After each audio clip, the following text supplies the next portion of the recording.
Okay, we are streaming now. Oh dear, oh dear. That Oh, here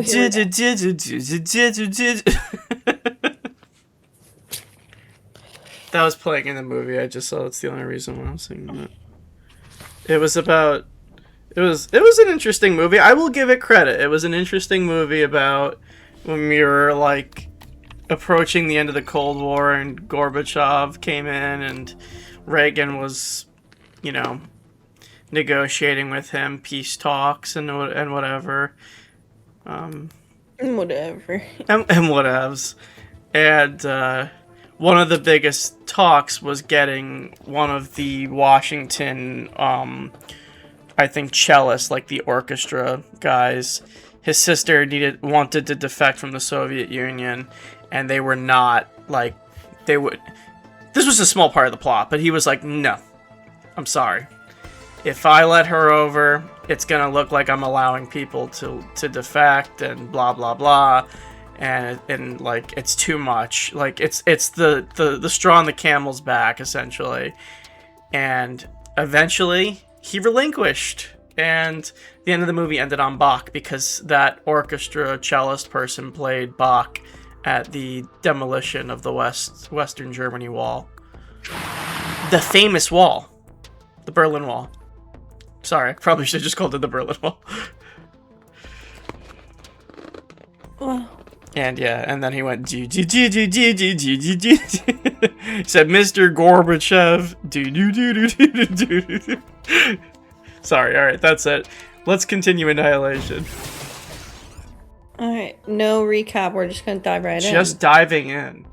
Just diving the fudge in. Yeah, because I'm already so tired. Okay, here we go. Okay. My injuries had receded into a constant but manageable ache. Can I have the stream? Oh, of course you can. You're wonderful. Thanks for asking so politely. What? Oh. Okay. Interesting response.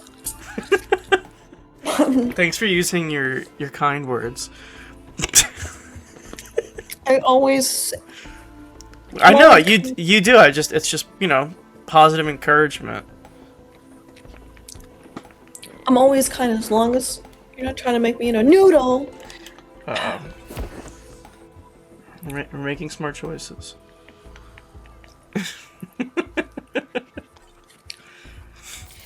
Not coincidentally, by nightfall, the brightness was rushing up through my lung and into my throat again, so that I imagined wisps of it misting from my mouth. I shuddered at the thought of the psychologist being seen from afar like a distress signal. I couldn't wait for morning, even if this was just a premonition of a far distant future. I would return to the tower now. It's the only place for me to go. I don't know why I'm reading it. I was gonna ask you, why are you reading Try it? off her ass on these spores. Tara, I left behind the assault would you try rifle. the spores? No. I left behind the assault rifle and all but one gun. I left my knife. I left my knapsack. I fixed the water connection to my phone. I took my camera, but then thought better of it and abandoned it by a rock halfway to the tower. It would just distract, but then was to record. And photographs matter no more than samples. I had decades of journals waiting for me in the lighthouse. I had generations of expeditions that were posted on ahead of me. The pointlessness of that, the pressure of that almost got to me again, the weight of it all. I had brought a flashlight, but found I couldn't see well enough by the green glow that emanated from my own body. I crept quickly through the dark along the path leading to the tower. The black sky, free of clouds, framed by the tall, narrow rock formed by pine trees, reflected the full immensity of the heavens. No borders, no artificial light to clear the thousands of places. I could see everything. As a child, I had stared up at the night sky and searched for shooting stars like everyone else. As an adult, sitting on the roof of my cottage near the bay and later haunting the empty lot, I looked not for shooting stars, but for fixed ones, and I would try to imagine what kind of life lived in those celestial tidal pools so far from us. The stars I saw now looked strange, thrown across the dark in chaotic new patterns, where just the night before I had taken comfort in their familiarity. Was I only now seeing them clearly? Was I perhaps even farther from home than I had thought? Sorry, it's my stream. The There game too loud. shouldn't have been a grim sort of satisfaction in the thought. The heartbeat came to me more distantly as I entered the tower, my mask tied tightly in place over my nose and mouth. I did not know if I was keeping further contamination out, or just trying to contain my brightness. The bioluminescence of the words on the wall had intensified, and the glow from my exposed skin seemed to respond in kind, lighting my way. Otherwise, I sensed no difference as I descended past the first levels. If these upper reaches had become familiar, that feeling was balanced by the sobering fact that this was my first time alone in the tower. With each new curve of those walls down into further darkness, dispelled only by the grainy green light, I came more and more to expect something to erupt out of the shadows to attack me. I missed the surveyor in those moments and had to tamp down my guilt. And despite my concentration, I found I was drawn to the words on the wall. That even as I tried to concentrate on the greater depths, those words kept bringing me back. There shall be in the planting in the shadows a grace and a mercy that shall bloom dark flowers, and their teeth shall devour and sustain and herald. Is the crawler saying this? This is the writing on the wall. Oh, so it is the crawler then. Yeah. Oh my Sooner than goodness. expected, I came to the place where we had found the anthropologist dead. Somehow, it surprised me that she still lay there, surrounded by the debris of her passage, scraps of cloth, her empty knapsack, a couple of broken vials, her head forming a broken outline. She was covered with a moving carpet of pale organisms that, as I stooped close, I discovered were the tiny hand-shaped parasites that lived among the words on the wall. It was impossible to tell if they were protecting her, changing her, or breaking her body down, just as I could not know whether some version of the anthropologist had indeed appeared to the surveyor near base camp after I had left for the lighthouse. I did not linger but continued farther down. Now, the tower's heartbeat began to echo and become louder. Now the words on the wall once again became fresher, as if only just dried after creation. I became aware of a hum under the heartbeat, almost a staticky buzzing sound. The brittle mustiness of that space ceded to something more tropical and cloying. I found that I was sweating. Most important, the track of the crawler beneath my boots became fresher, stickier, and I tried to favor the right-hand wall to avoid the substance. That right-hand wall. So she's like surrounded by it now. She's going deeper, yeah. She's described the tower as a living thing in before. So the deeper she goes, the louder the heartbeat is what she's describing it as. She hears the heartbeat of the tower. It's alive. She's also seeing the slime from the crawler fresh on the wall and on the floor. Most important, the track of the crawler beneath my boots became fresher, stickier, and I tried to favor the right-hand wall to avoid the substance. That right-hand wall had changed too, in that a thin layer of moss or lichen covered it. I did not like having to press my back up against it to avoid the substance on the floor, but I had no choice. After about 2 hours of slow progress, the heartbeat of the tower had risen to a point where it seemed to shake the stairs, and the underlying hum splintered into a fresh crackling. My ears rang with it, my body vibrated with it, and I was sweating through my clothes due to the humidity, the stuffiness almost making me want to take off my mask in an attempt to gulp down air. But I resisted the temptation. I was close. I knew I was close. Is she wearing like a gas mask, or is she wearing like a surgical mask? She's wearing a mask.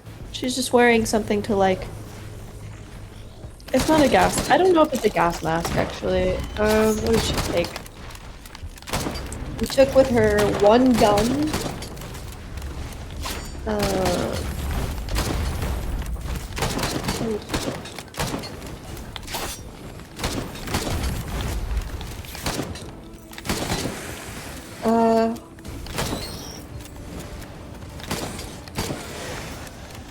I guess she's wearing a mask. I don't know. She's... Yeah, it's like, it's over her nose and her mouth. Fastened. It's not a gas mask, though. I don't know. Okay. Whatever it is, It's kind of like an improvised setup, so she doesn't have to breathe. It's filtered. Yeah. Sorry, didn't mean to distract. After about 2 hours of slow progress, the heartbeat of the tower had risen to a point where it seemed to shake the stairs, and the underlying hum splintered into a fresh crackling. The words on the wall here were so freshly formed that they appeared to drip, and the hand-shaped creatures were less numerous, and those that did manifest formed closed fists, as if not yet quite awake and alive. The words read, "That which dies shall still know life and death, for all that decays is not forgotten. And reanimated shall walk the world in a bliss of not knowing." I spiraled around one more set of stairs, and then as I came into the narrow straightaway before the next curve, I saw light. The edges of a sharp golden light that emanated from a place beyond my vision, hidden by the wall, and the brightness within me throbbed and thrilled to it. The buzzing sound again intensified until it was so jagged and hissing that I felt as if blood might trickle from my ears. The heartbeat over top boomed into every part of me. I did not feel as if I were a person, but simply a receiving station for a series of overwhelming transmissions. I could feel the brightness spewing from my mouth in a half-invisible spray, meeting the resistance of the mask. And I tore it off with a gasp. "Give back to that which gave to you," came the thought, not knowing what I might be feeding or what it meant for the collection of cells and thoughts of Christ. You understand, I could no more have turned back or have gone back in time. My free will was compromised, if only by the severe temptation of the unknown. To have quit that place, to have returned to the surface without rounding that corner, my imagination would have tormented me forever. In that moment, I had convinced myself I would rather die knowing something, anything. I passed the threshold, I descended into the light. One night during the last months at Rock Bay, I found myself incredibly restless. This was after I had confirmed that my grant wouldn't be renewed, and before I had any prospects of a new job. I had brought another stranger I knew back from the bar to try to distract myself from my situation. But he had left hours ago. I had a wakefulness that I could not shake, and I was still drunk. It was stupid and dangerous, but I decided to get in my truck and drive out to the tidal pools. I wanted to creep up on all of that hidden life and try to suppress it somehow. I had gotten it into my mind that the tidal pools change during the night when no one watched. This is what happens, perhaps, if you've been studying something so long that you can tell one sea anemone from another in an instant. Could have picked out any denizen of those tidal pools from a lineup if it had committed a crime. So, I parked the truck, took the winding trail down to the grainy beach, making my way with the aid of a tiny flashlight attached to my keychain. Then I sloshed through the shallows and climbed up onto the sheet of rock. I really wanted to lose myself. People my entire life have told me I am too much in control. But that has never been the case. I have never truly been in control, have never wanted control. That night, even though I had come up with 1,000 excuses to blame others, I knew I had screwed up. Not filing reports, not sticking to the focus of the job, recording odd data from the periphery, nothing that might satisfy the organization that had provided the grant. I was the queen of tidal pools. And what I said was the law, and what I reported was what I had wanted to report. I had gotten sidetracked like I always did, because I melted into my surroundings, could not remain apart from objectivity, a foreign land to me. I went to tidal pool after tidal pool with my pathetic flashlight, losing my balance half a dozen times and almost falling. If anyone had been observing, and who's to say now that they were not, they would have seen a cursing, half-drugged, reckless biologist who had lost all perspective, who was out in the middle of nowhere for the second straight year, and feeling vulnerable and lonely, even though she'd promised herself she would never get lonely. The things she had done and said that society labeled antisocial or selfish. Seeking something in the tidal pools that night, even though what she found during the day was miraculous enough. She might even have been shouting, screaming, whirling about on those slippery rocks, as if the best boots in the world couldn't fail you, sending you falling to crack your skull, give you a forehead full of limpets and barnacles of blood. But the fact is, even though I didn't deserve it, did I deserve it? And had I really just been looking for something familiar? I found something miraculous, something that uncovered itself with its own light. I spied a glinting, wavery promise of illumination coming from one of the larger tidal pools, and it gave me pause. Did I really want a sign? Did I really want to discover something? Or did I just think I did? Well, I decided I did want to discover something because I walked toward it, suddenly sobered up enough to watch my steps, to shuffle along so I wouldn't crack my skull before I saw whatever it was in that pool. What I found when I finally stood there, hands on bent knees, peering down into that tidal pool, was a rare species of colossal starfish, 6-armed, larger than a saucepan, that bled a dark gold color into the still waters that were on fire. Most of us professionals eschewed its scientific name, the more apt Destroyer of Worlds. It was covered in thick spines, and along the edges I could just see, fringed with emerald green, the most delicate of transparent cilia, thousands of them propelling it along upon its appointed route as it searched for its prey. Other lesser starfish. I had never seen a destroyer of worlds before, even in an aquarium, and it was so unexpected that I forgot about the slippery rock and shifting my balance, almost fell, steadying myself with one arm propped against the edge of the tidal pools. But the longer I stared at it, the less comprehensible the creature became. The more it became something alien to me, the more I had a sense that I knew nothing at all about nature, about ecosystems. There was something about my mood and its dark quality couldn't sense that made me see this creature, which had indeed been assigned a place in the taxonomy, catalogued, studied, and described, irreducible down to any of that. And if I kept looking, I knew that ultimately I would have to admit I knew less than nothing about myself as well, whether that was a lie or the truth. When I finally wrenched my gaze from the starfish and stood again, I could not tell where the sky met the sea, whether I faced the water or the shore. Wait, can you pause for a second? Is this... Yeah. I thought this was a flashback. Is this still the flashback? Okay, it is a flashback. Yeah. Okay. She has very strange experiences, this lady. I know. Sorry. I was completely swift and dislocated, and all I had to navigate by in that moment was the glowing beacon below me. Turning that corner, encountering the crawler for the first time was a similar experience, at 1,000 times the magnitude. If on those rocks, those many years ago, I could not tell sea from shore, here I could not tell stairs from ceiling, and even though I steadied myself on an arm against the wall seemed to cave in before my touch, and I struggled to keep from falling through it.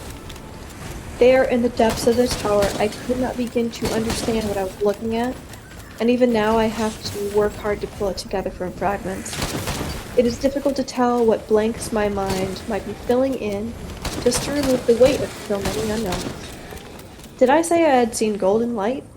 As soon as I turned the corner as soon as I turned that corner entire, it was no longer golden, but blue-green, and the blue-green light was like nothing I had experienced before. It surged out, blinding and bleeding and thick and layered and absorbing. It so overwhelmed my ability to comprehend shapes within it that I forced myself to switch from sight to focus at first on reports from other senses. The sound that came to me now was like a crescendo of ice or ice crystals shattering to form an unearthly noise that I had mistaken earlier for buzzing, and which began to take on an intense melody and rhythm that filled my brain. Vaguely from some far off place, I realized that the words on the wall were being infused with sound as well, but that I had not had the capacity to hear it before. The vibration had a texture and a weight, and with it came a burning smell, as of late fall leaves are like some vast and distant engine close to overheat. The taste on my tongue was like brine set ablaze. No words and no photograph As I adjusted to the light, the color kept changing at a lightning pace, as if to mock my ability to comprehend it. It was a figure within a series of refracted panes of glass. It was a series of layers in the shape of an archway. It was a great slug-like monster ringed by satellites of even odder creatures. It was a glistening star. My eyes kept glancing off of it, as if an optic nerve was not enough. Then it became an overwhelming hugeness in my battered vision, seeming to rise and keep rising as it leapt toward me. The shape spread until it was even where it was not, or should not have been. It seemed now more like the kind of obstacle or wall or thick-closed door blocking the stairs. Not a wall of light, gold, green, green, existing in some other spectrum, but a wall of flesh that resembled light with sharp curving elements within it, and textures like ice which has frozen from flowing water.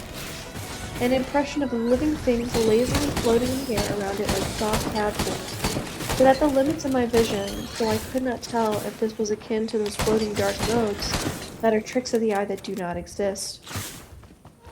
Within this fractured mass, within all of these different impressions of the crawler, half blinded but still triangulating through my other senses, I thought I saw a darker shadow of an arm or a kind of echo of an arm in constant blurring motion, continuously imparting to the left-hand wall a repetition of depth and signal that made its progress laboriously slow. Its message, its code of change of recalibrations and adjustments of transformations. And perhaps another dark shadow, vaguely head-shaped, above the arm, but as indistinct as if I had been swimming in murky water. And seen in the distance, the shape obscured by thick seaweed.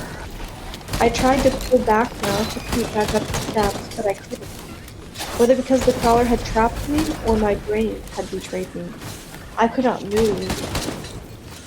The crawler changed, or I was beginning to black out repeatedly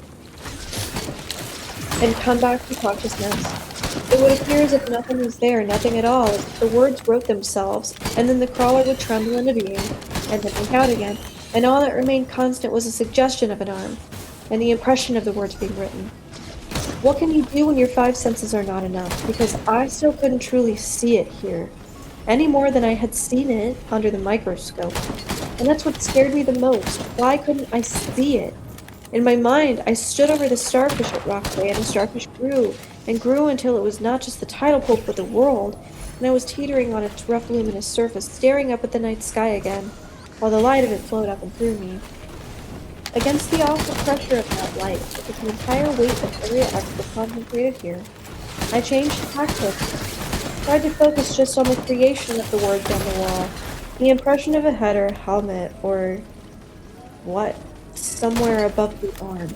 A cascade of sparks that I knew were living organisms, a new word upon the wall, and me, still not seen, and the brightness coiled within me assumed an almost hushed quality, as if we were in a cathedral.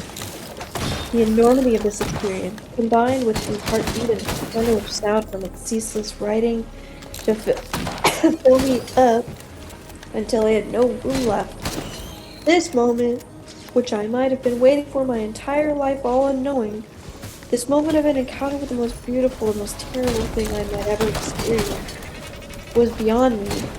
What inadequate recording equipment I had brought with me, or what an inadequate name I had chosen for it, the crawler.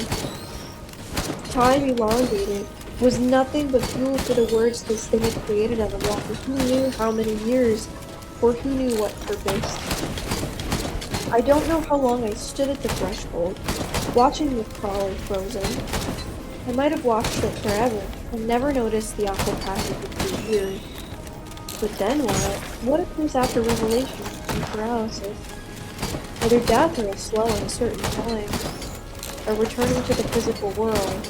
It is not that I became used to the common present, but that I reached a point, a single infinitesimal moment, when I once again recognized that the crawler was an organism.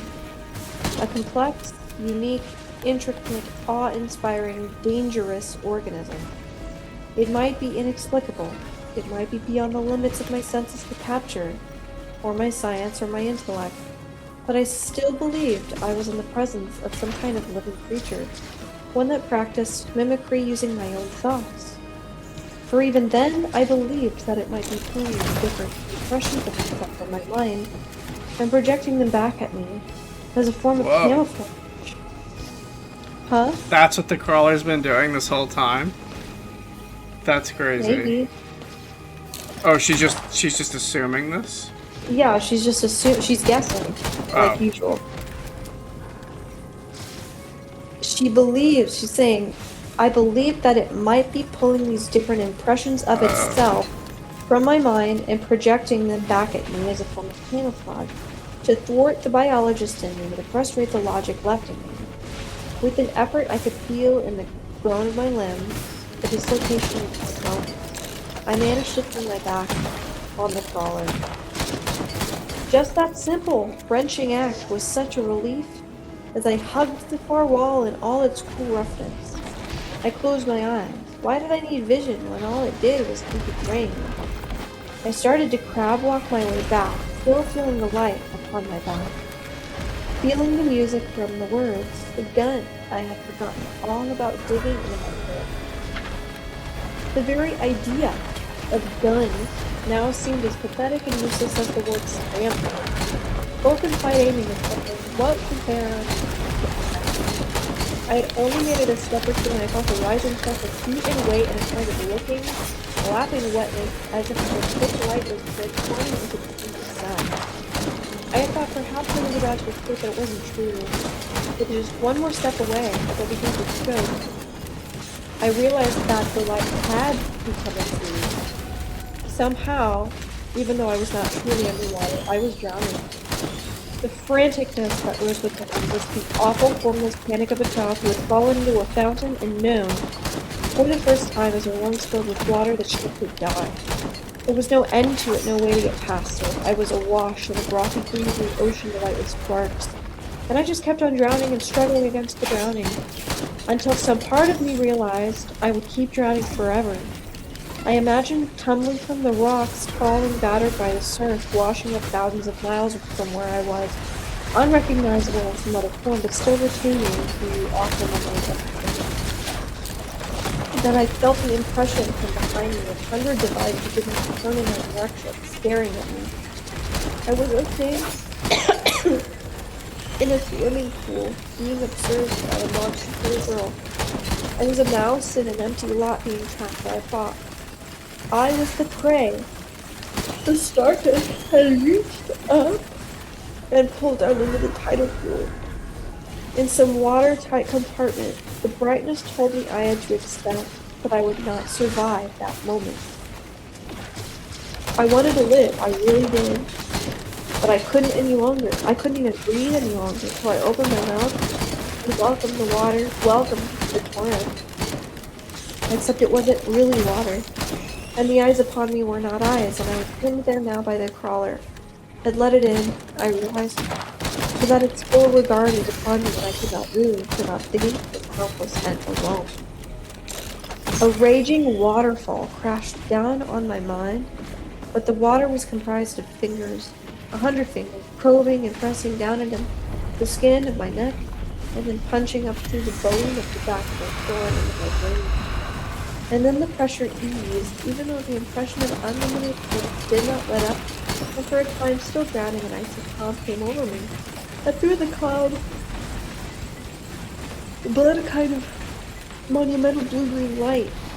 I smelled a burning inside my own head, and there came a moment when I screamed. My skull crushed the dust and reassembled minute by minute. There shall be a fire that knows your name, and in the presence of the strangling fruit, its dark flame shall acquire every part of you.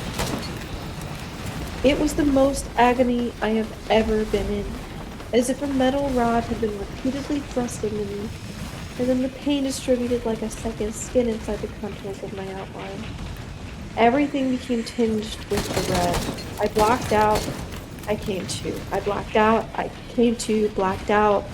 Still perpetually gasping for breath. Knees buckling, scrabbling at the wall for support. My mouth opened so wide from the shrieking that something popped in my jaw. I think I stopped breathing for a minute, but the brightness inside experienced no such interruption. It just kept oxygenating my blood. Then the terrible invasiveness was gone, ripped away, and with it the sensation of drying and a thick sheet of husky underneath. There came a push, and the crawler tossed me aside, down the steps beyond it. I washed up there, bruised and crumpled, with nothing to lean against. I felt like a sack, crumbling before something that was never meant to be. Something never meant to invade me. I sucked in air, and kept shuddering down. But I couldn't stay there. Still within the range of its regard, I had no choice.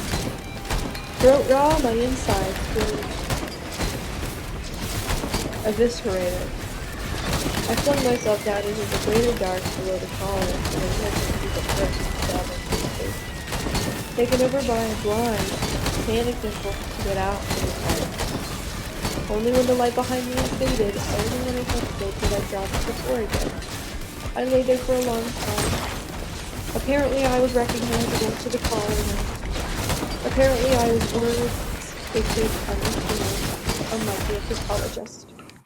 I wondered if my cells would long be able to hide their transformation from me. I wondered if this was the beginning of the end, but mostly I felt the utter relief of having passed a gauntlet, if barely. The brightness deep within was curled up, traumatized. Perhaps my only real expertise, my only talent, is to endure beyond the endurable. I don't know when I managed to stand again, to continue on, legs rubbery. I don't know how long that took, I'm sorry. but In eventually in the I got it. craziness of this game, what actually injured her? I totally missed that part.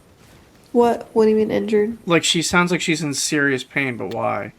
The crawler is doing it to her. The light. Oh, She's just saying she's like the crawler is like beholding her, whoa. and it's doing something to her. Um, and she just in its presence, in its sheer presence, experienced the most excruciating pain she's ever experienced. Whoa. And then the crawler like knew she was trying to get away, and it kind of let her. Like it did. It let her go. Weird. What she's saying. Apparently, I was recognizable to the crawler now. I was words it could understand, and like the anthropologist, I wondered if my cells would long be able to hide their transformation from me. I wondered if this was the beginning of the end. But mostly I felt the utter relief of having passed a gauntlet, if barely. So she's saying like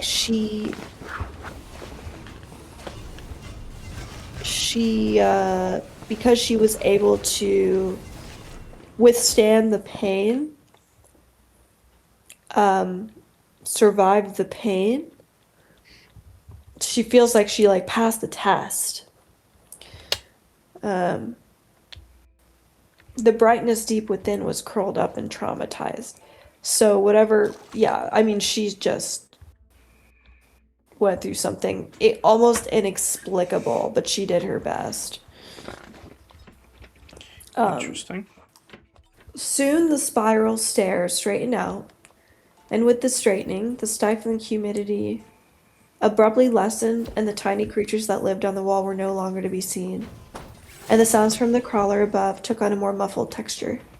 Though I still saw the ghosts of past scrawlings on the wall, even my own luminescence became muted here. I was wary of that tracery of words, as if somehow they could hurt me, as surely as the crawler, and yet there was some comfort in following them. Here the variations were more legible, and now made more sense to me. And it says, "And it came for me, and it cast out all else." Interesting. So it, like, did something to her. It did something to her, this light. And on the wall, it finally came, yeah, and it made sense to her. Something made sense. The words say, "And it came for me, and it cast out all else." It's that's retraced again and again. Were the words more naked down here, or did I just possess more knowledge now? I couldn't help but notice that these new steps shared the depth and width of the lighthouse steps almost exactly. I knew that there was some sort of weird connection to. It's like an inverse of the lighthouse. I was thinking that earlier, and also the fact that there is a light now. That isn't she like approaching a light? What are you talking about? I thought she was like as she was going deeper and deeper into the tower or whatever. That was the crawler. The crawler is the light, right? But that's the lighthouse light. I don't know. I was thinking like an inverse of the lighthouse. I don't know. Maybe. Sorry, my analytical brain. I'm just trying, I guess. Okay. Tara's not impressed with me. I think you're just struggling to, like, put it into words. Above me, the unbroken surface of the ceiling had changed so that now a profusion of deep, curving grooves crisscrossed it. What? Nothing. You're funny. I stopped to drink water. I stopped to catch my breath. The aftershock of the encounter with the crawler was still washing over me in waves. When I continued, it was with a kind of numbed awareness that there might be more revelations still to absorb, that I had to prepare myself, somehow. A few minutes later, a tiny rectangular block of fuzzy white light began to take form shape far below. As I descended, it became larger, with a reluctance I can only call hesitation. After another half hour, I thought it must be a kind of door, but the haziness remained, almost as if it were obscuring itself. The closer I got, and with it still distant, the more I was also certain that this door bore an uncanny resemblance to the door I had seen in my glance back after having crossed the border on our way to base camp. The very vagueness of it triggered this response because it was a specific kind of vagueness. In the next half hour after that, I began to feel an instinctual urge to turn back, which I overrode by telling myself I could not yet face the return journey and the crawler again, but the grooves in the ceiling hurt to look at, as if they ran across the outside of my own skull, continually being remade there. They had become lines of some repelling force. An hour later, as that shimmering white rectangle became larger but no more distinct, I was filled with such a feeling of wrongness that I suffered nausea. The idea of a trap grew in my mind, that this floating light in the darkness was not a door at all, but the maw of some beast, and if I entered through it, to the other side it would devour me. Finally I came to a halt. The words continued unrelenting downward, and I estimated the door lay no more than another 500 or 600 steps below me. It blazed in my vision now. I could feel a rawness to my skin, as if I were getting a sunburn from looking at it. I wanted to continue on, but I could not continue on. I could not will my legs to do it, could not force my mind to overcome the fear and uneasiness. Even the temporary absence of the brightness, as if hiding, counseled against further progress. I remained there, sitting on the steps, watching the door for some time. I worried that the sensation was residual hypnotic compulsion, that even from beyond death, the psychologist had found a way to manipulate me. Perhaps There had been some encoded order or directive my infection had not been able to circumvent or override. Was I in the end stages of some prolonged form of annihilation? The reason didn't matter, There's though. that I word knew I again. reached the door. Huh? I said there's that word again. Yeah, the name of the book. Well, remember that was also the key word to make her, like, the hypnosis to, what, kill herself? Yeah, it was a prompt. It was a prompt by the psychologist. Um,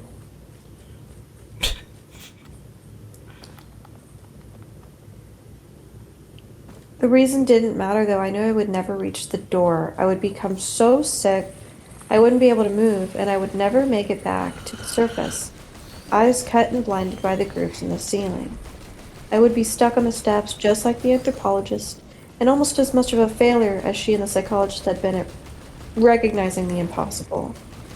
So I turned around, and in a great deal of pain, feeling as if I had left part of myself there, I began to trudge back up those steps, the image of a hazy door of light as large as my imagination as the immensity of the crawler.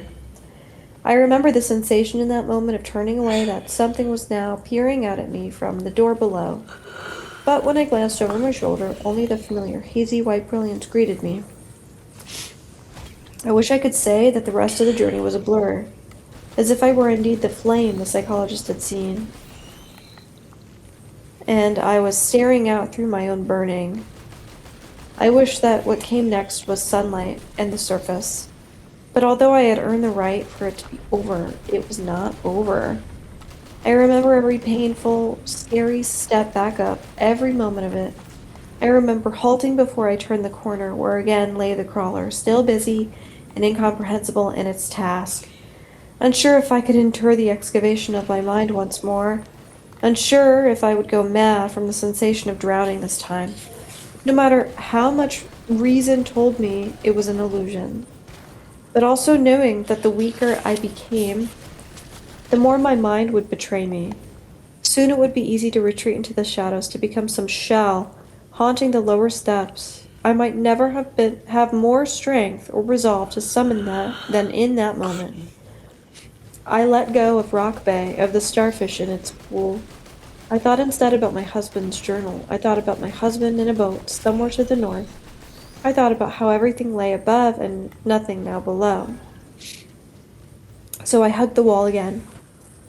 So I closed my eyes again, so I endured the light again, and flinched and moaned, expecting the rush of the sea into my mouth, and my head cracked open. But none of that happened. None of it, and I don't know why, except that having scanned and sampled me, and having, based on some unknown criteria, released me once, the crawler no longer displayed any interest in me. I was almost out of sight above it, rounding the corner, when some stubborn part of me insisted on risking a single glance back. One last ill-advised, defiant glance at something I might never understand. Staring back at me amid that profusion of selves generated by the crawler, I saw barely visible the face of a man, hooded in shadow and orbited by indescribable things I could think of only as his jailers. The man's expression displayed such a complex and naked extremity of emotion that it transfixed me. I saw on those features the endurance of an unending pain and sorrow, yes, but shining through as well as a kind of grim satisfaction of ecstasy. I had never seen such an expression before, but I recognized that face. I had seen it in a photograph. A sharp eagle's eye gleamed out from the heavy face, the left eye lost to his squint. A thick beard hid all but a hint of firm chin under it. Trapped within the crawler, the last lighthouse keeper stared at it. So it seemed not just across a vast, unbridgeable gulf, but also out across the years. For though thinner, his eyes receded in their orbits, his jawline more pronounced. The lighthouse keeper had not aged a day since that photograph was taken more than 30 years ago. This man who now existed in a place none of us could comprehend. Did he know what he had become, or had he gone mad long ago? Could he even really see me? I do not know how long he had been looking at me, observing me before I had turned to see him, or if he had even existed before I saw him. But he was real to me, even though I held his gaze for such a short time, too short a time, and I cannot say anything passed between us. How long would have been enough?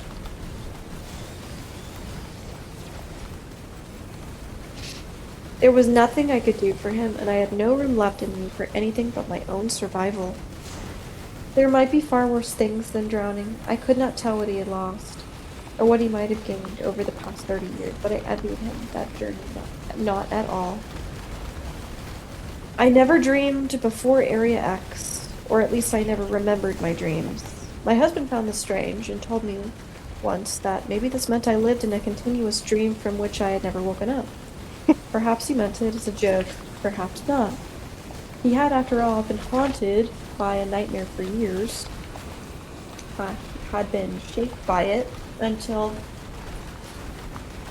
it had all fallen away from him, revealed as a facade. A house and a basement and the awful crimes that had occurred there. But I'd had an exhausting day at work and took it seriously, especially because it was the last week before he left on the expedition. We all live in a kind of continuous dream, I told him. When we wake, it's because something, some event, some pinprick even, disturbs the edges of what we've taken as reality. Am I a pinprick then, disturbing the edges of your reality, Ghost Bird? He asked. And this time I caught the desperation of his mood. Oh, is it bait the ghost bird time again? I said, arching an eyebrow. I didn't feel that relaxed. I felt sick to my stomach, but it seemed important to be normal for him.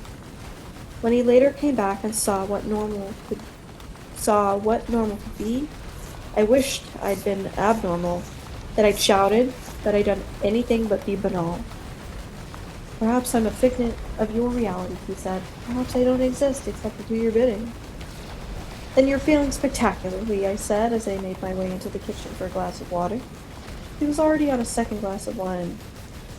Or succeeding spectacularly because you want me to fail, he said, but he was smiling. He came up behind me then to hug me. He had thick forearms and a wide chest. His hands were hopeless man hands, like something that should live in a cave, ridiculously strong, and an asset when he went sailing. The antiseptic rubber smell of Band-Aids suffused him like a particularly unctuous cologne. He was one big Band-Aid placed directly on the wound. Ghost Bird, where would you be if we weren't together? He asked. I had no answer to that. Not here. Not there either. Maybe nowhere. Then, Ghost Bird? Yes, I said, resigned to my nickname. Ghost Bird, I'm afraid now, he said. I'm afraid, and I have a selfish thing to ask, a thing I have no right to ask. Ask it anyway. Would you love me if I was a worm? But in those last days, I have become reconciled to him. Well, don't ruin this. I'm sorry. Moment. Sorry. I had compartmentalized it so I would not withhold my affection from him. There was a part of me, too, that raged against the systematic loss of my field assignment, was envious of his opportunity, that gloated at the empty lot because it was mine alone. Will you come after me if I don't come back? If you can. You're coming back, I told him. To sit right here like a golem with all the things I feel about you drained out. How I wish, beyond reason, that I had answered him, even to tell him no. And how I wish now, even though it was always impossible, that in the end I had gone to Area X for him. A swimming pool, a rocky bay, an empty lot, a tower, a lighthouse. These things are real and not real. They exist and they do not exist. I remake them in my mind with every new thought, every remembered detail, and each time they are slightly different. Sometimes they are camouflage or disguises, sometimes they are something more truthful.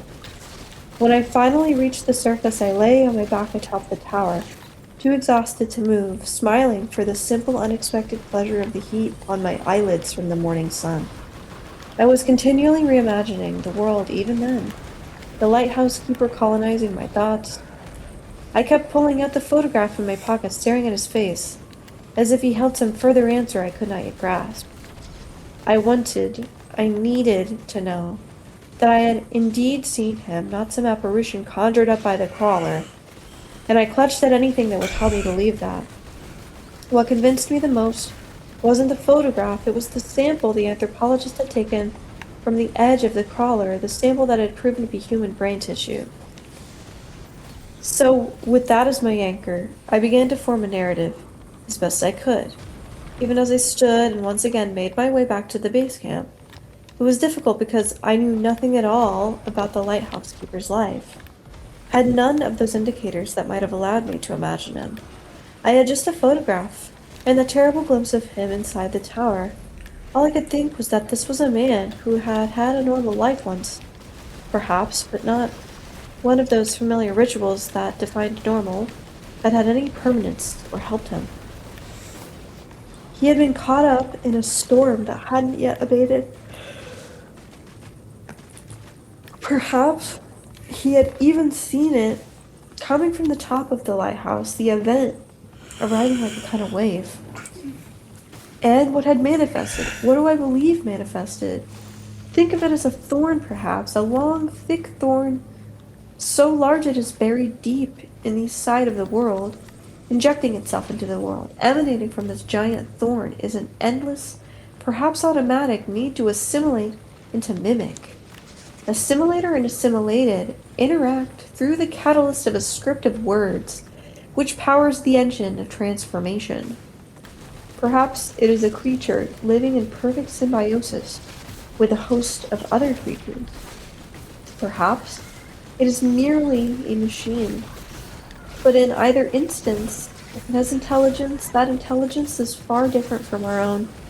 It creates out of our ecosystem a new world, whose processes and aims are utterly alien. One that works through supreme acts of mirroring.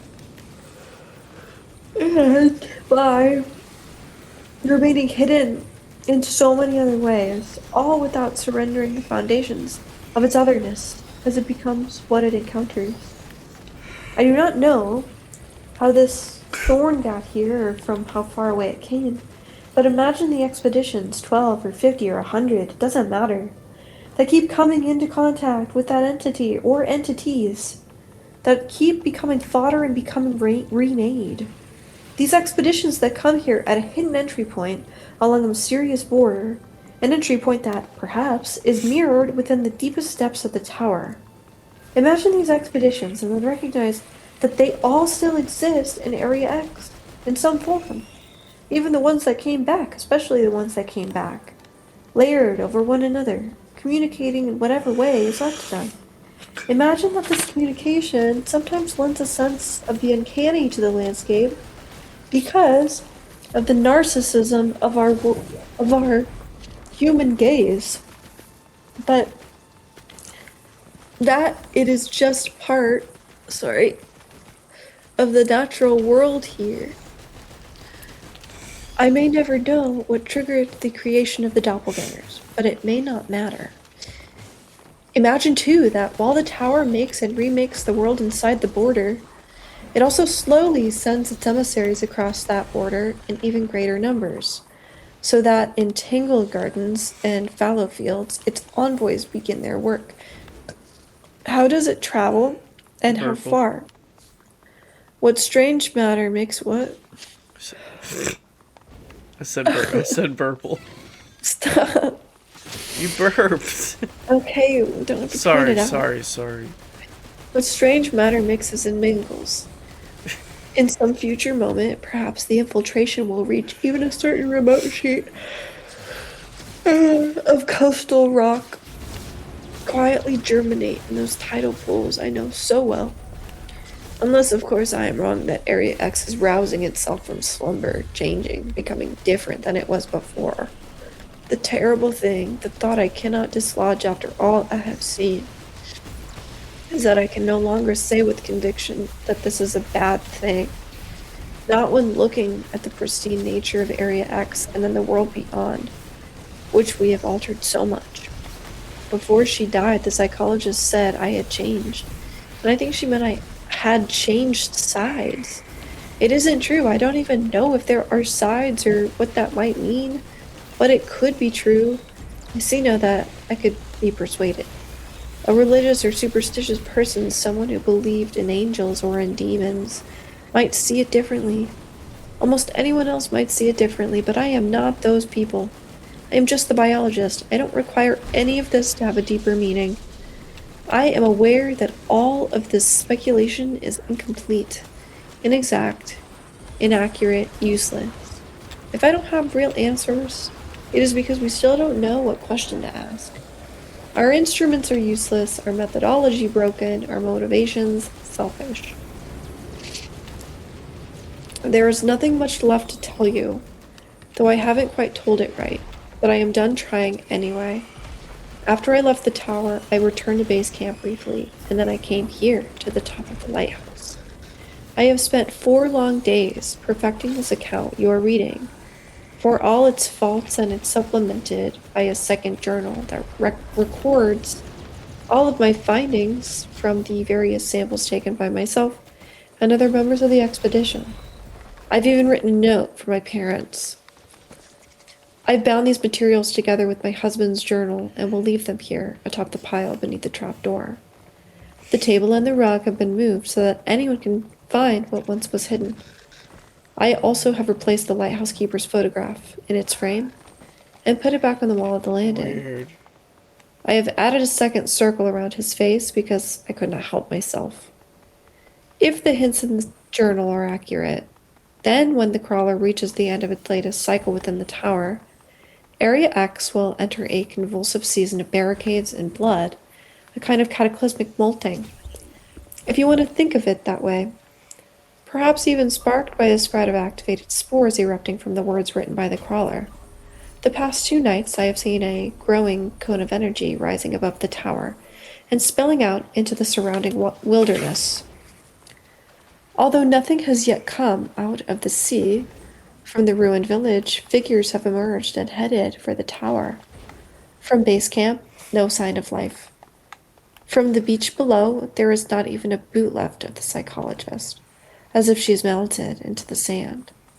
Every night the moaning creature has let me know that it retains dominion over its kingdom or reeds. Observing all of this has quelled the last ashes of the burning compulsion. I had to know everything, anything, and in its place remains the knowledge that the brightness is not done with me. It is just the beginning, and the thought of continually doing harm to myself to remain human seems somewhat pathetic. I will not be here when the 13th expedition reaches base camp. Have they seen me yet, or are they about to? Will I melt into this landscape, or look up from a stand of reeds, or the waters of the canal to see some other explorer staring down in disbelief? Will I be aware that anything is wrong or out of place? I plan to continue on to Area X to go as far as I can before it is too late. I will follow my husband up the coast, up past the island, even. I don't believe I'll find him. I don't need to find him. But I want to see what he saw. I want to feel him close, as if he is in the room. And if I'm honest, I can't shake the sense that he is still here somewhere, even if utterly transformed, in the eye of a dolphin, in the touch of an uprising of moths. Anywhere and everywhere. Perhaps I'll even find a boat abandoned on a deserted beach, if I'm lucky, and some sign of what happened next. I could be content with just that, even knowing what I know. This part I will do alone, leaving you behind. Don't follow. I'm well beyond you now, and traveling very fast. Has there always been someone like me to bury the bodies, to have regrets, to carry on after everyone else was dead? I'm the last casualty of both the 11th and the 12th expeditions. I am not returning home.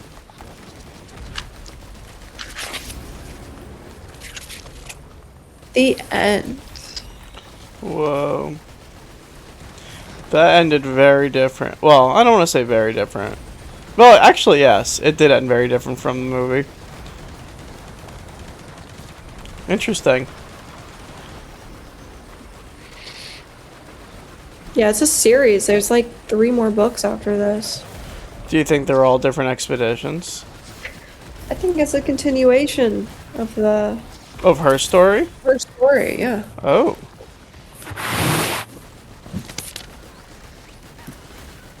pretty sure. Interesting. Then I wonder if the movie incorporates more than just the first book.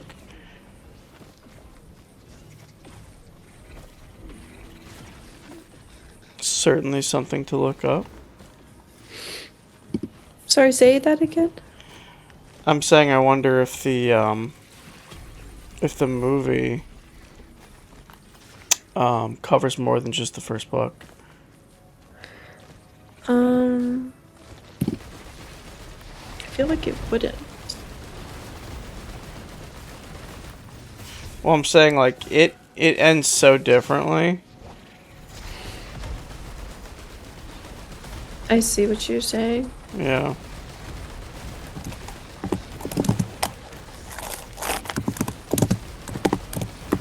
This game is fucking utter chaos.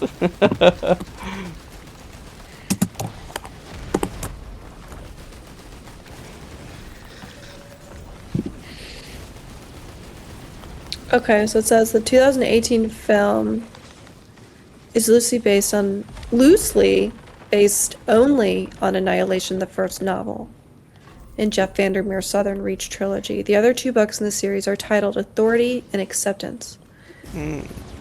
Key details about the adaptation include source materials. The director, Alex Garland, worked from just the first book and an early manuscript when writing the film. The movie tells a complete self-contained story rather than setting up a multi-book franchise, and it diverges significantly from the plot and mythology of the novels. Garland chose to write the script based on his memory and the dreamlike mood of reading the first novel, rather than attempting a faithful page-by-page adaptation. That's ridiculous because, like, why would you call it Annihilation then, if it's something completely different? That's a good question. Like, if you're gonna just take the source material and do whatever the fuck you want with it, and write the script, like, based on memory, don't call it Annihilation. Call it, like, Extermination or something. I don't know. Call it something else. Because it's not. It's not, doesn't make sense to me. I mean, let's look at it as like just the. I don't know. I still quite enjoy the movie, to be honest. Like hearing this and hearing the book and having seen the movie, both tell two very interesting stories that definitely intersect. Maybe not so much in like the deepness of the lore of the book. But in a way that's satisfying, that like take from the lore of the book. So I still like the movie. I think you would enjoy it too.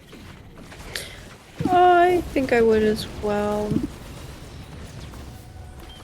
But I remember really enjoying the movie when it first came out.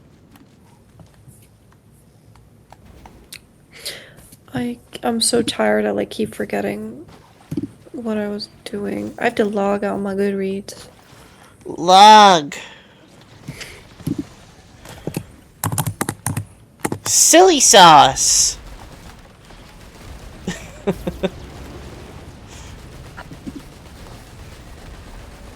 She was on that silly sauce inside fucking X Zone. Yeah, in the movie it's called The Shimmer. That's why I was like, interesting. I didn't know if it was gonna be referred. That's why I didn't say anything. You mean the crawler was called the Shimmer? No, the whole area is called The Shimmer. Is that called Area X? No. But there's a reason for that. And I think again that's why it like kind of coincides.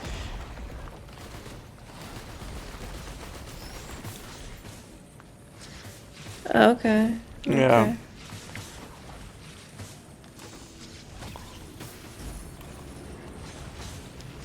Because when you were talking about like the difference, I was like, oh, that kind of makes sense.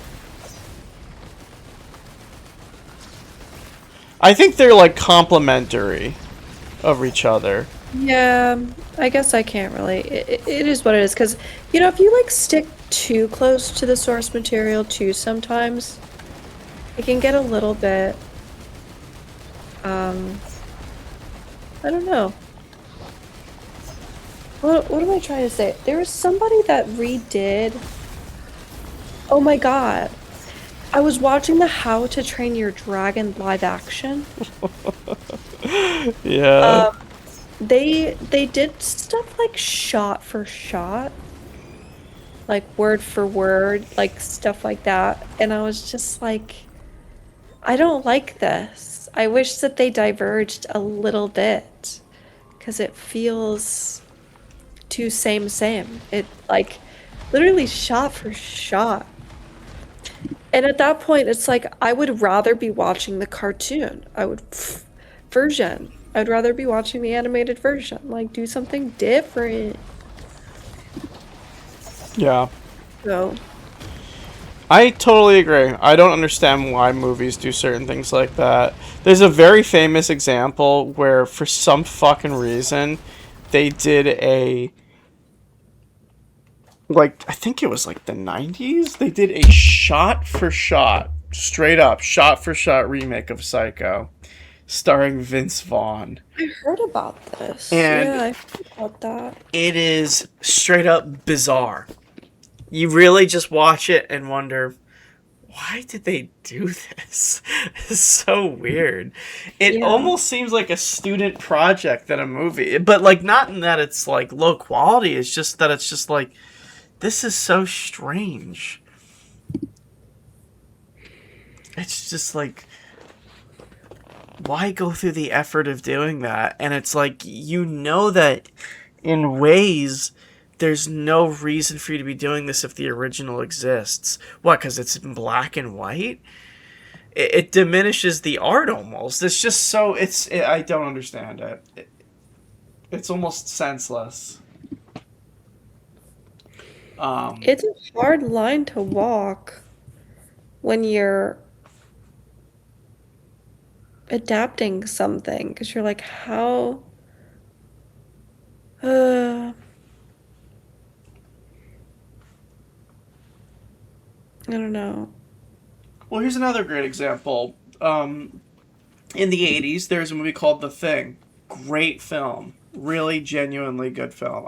Probably one of my favorite films.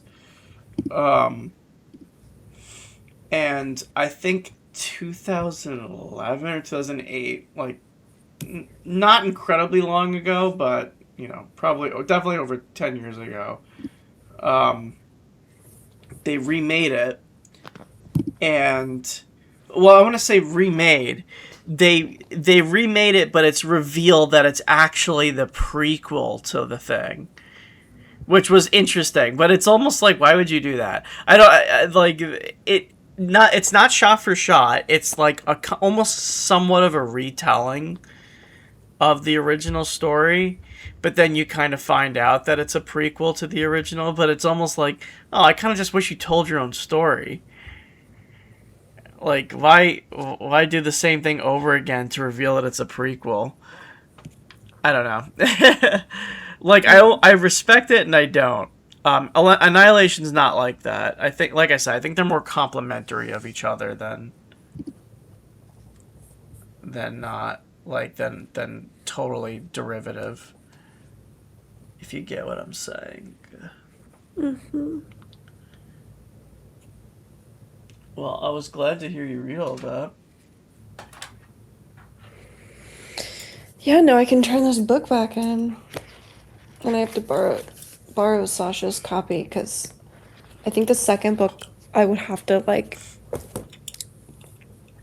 put on hold, wait for from the library because people have it checked out right now.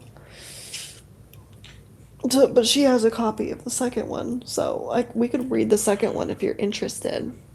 I am in a way. Are you? I mean, like I liked it. I think I enjoy that it's almost a survival story that's very natural and analytical. Like it's Yeah, like trying to make sense of we can some. give it a go. I say let's read the second one, and we don't have to commit to finishing the full series. I think we should give the second one a chance, especially since you only know what happens in the first book/movie now. So it'll be new for both of us.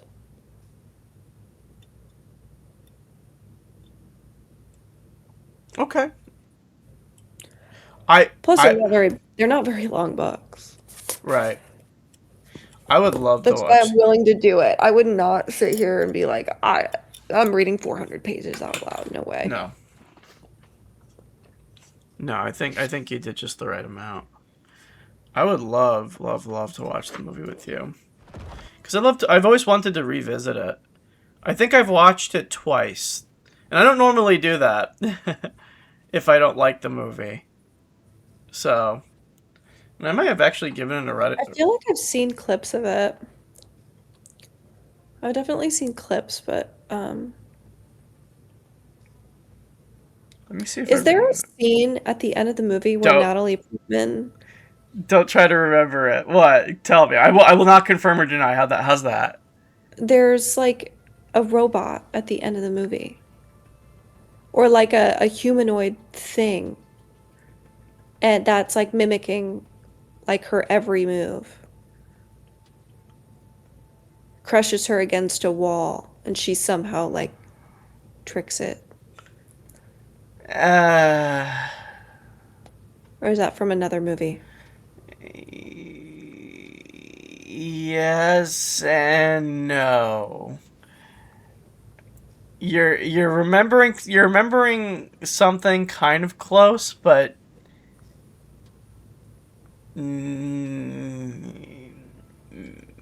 visually speaking, I guess I can see where you're coming from, but oh, it's not okay. Was it like a shimmery humanoid thing?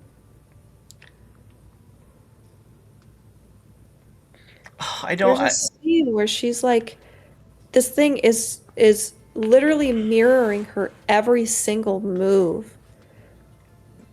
And I think we may have watched that. It was mimicking, like, she tried running away, but the thing would, like, run and chase after her and, like, and just mirror, and then it ended up almost, like, crushing her against a wall.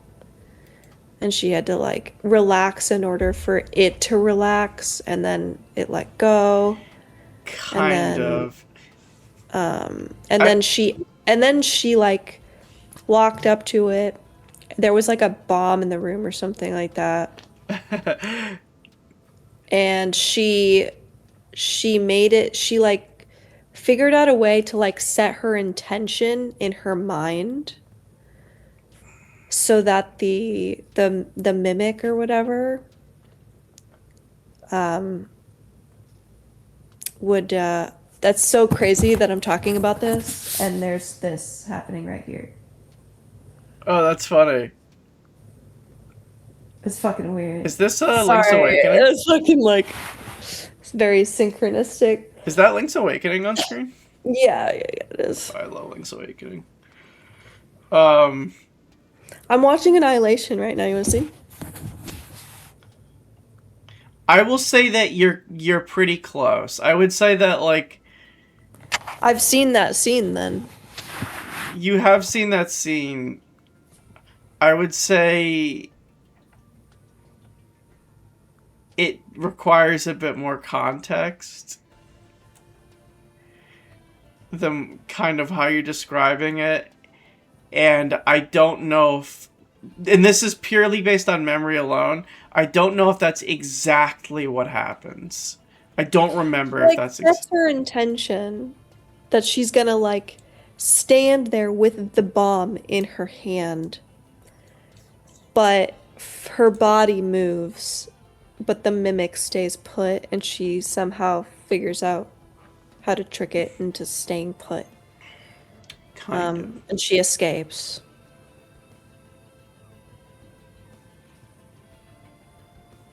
And it has something to do with intention. Like, I don't know. Did we may have watched that together, because I remember Jake really loved that scene. I've seen that scene. People compare that scene to like how the law of attraction works.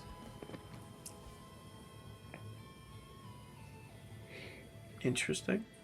Mm-hmm.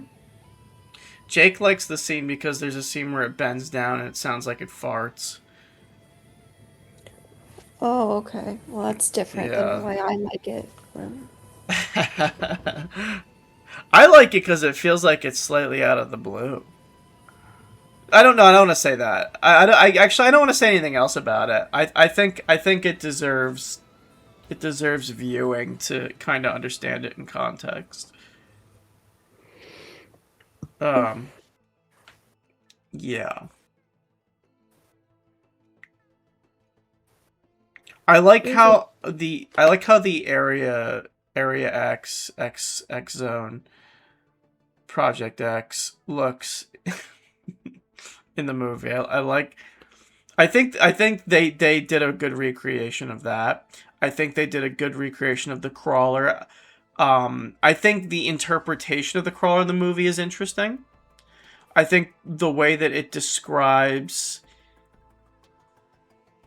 the biology of the area, there are certain things that are not in it, and there are certain things that are in it, and there are certain things that were added that I really like that the movie does. That I think once again is complimentary of how the area works, and even what she's saying at the end. Um, I think the movie is more conclusive in its ending, but at the same time, mysterious. So,